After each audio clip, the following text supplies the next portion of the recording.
just while I've got this stripped down, I want to show you some of the parts, just in case you want to change them. So obviously I had a little crash with this, so bent the lower suspension arm and pulled the CV or the axle out. So I've probably broken that, so I'm going to replace that too. But basically what we've got, obviously on the front you've got your disc brake, it's held in with that and that. And this comes off, whole thing comes off. You don't have to mess with this. This just comes off here. This is your caliper. This is where your brake pads are in, sandwiched between obviously this. There's your brake hose. Obviously this, what this does is applies pressure into this, and then it pushes. Well, it actually pushes this one, and this one just follows it. Obviously you've got your bleed nipple. I think mine's behind there. I've never actually used it, to be honest, but you crack that off. That's where your brake fluid bleeds out of. Caliper comes off with these bolts here. There's slide pins here. There's one there. You undo that. It's like an Allen bolt. Sorry, not an Allen bolt, a socket. Do that, pull that out. Do that one, pull that out. And this whole thing should, if I have a look, yeah, it should come off. It's just held on with friction, really.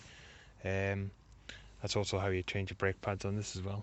Because you'd have to undo this mechanism here, this little clasp mechanism, but you can obviously only undo that when you've got one of those slide bolts out. See, this is part of this.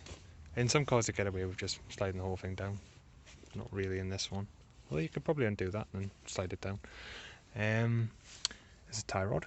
This is what steers your car. Obviously when you steer the wheels, that moves. That's an inner tie rod, so that's joined in right at the back of there. It's just like you get a big weird like round socket thing on it, and twist it in.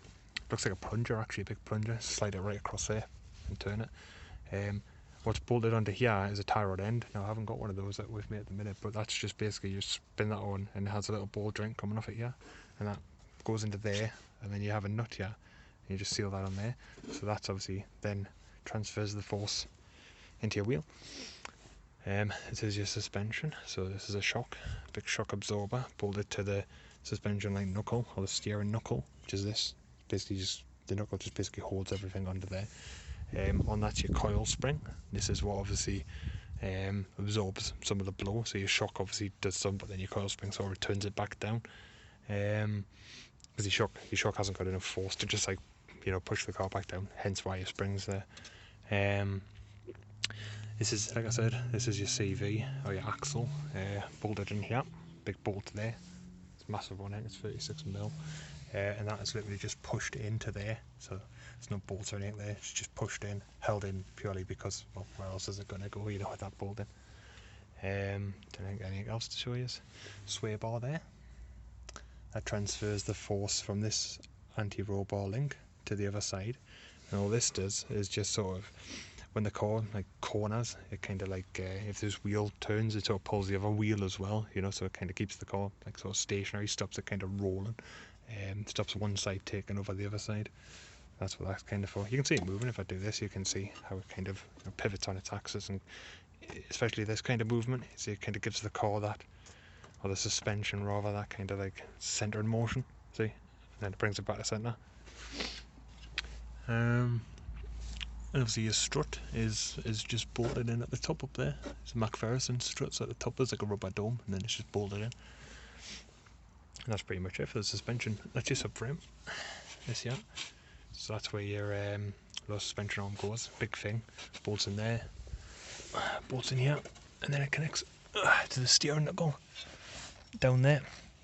That basically just gives it some support, you know, holds all your suspension and stuff to the frame of your car, so it doesn't just swing around freely.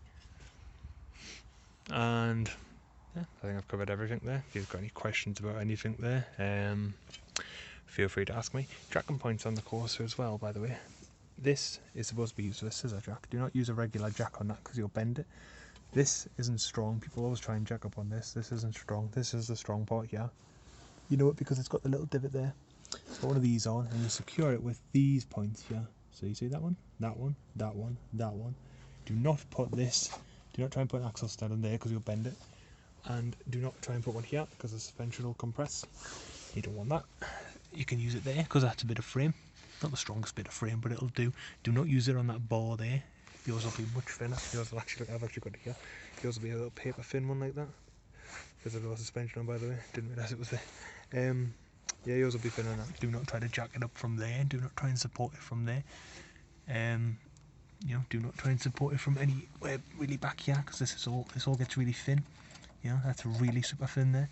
So that's the only really strong point there, and that's not even taking most of the weight, to be honest. That's taking all the weight of the car.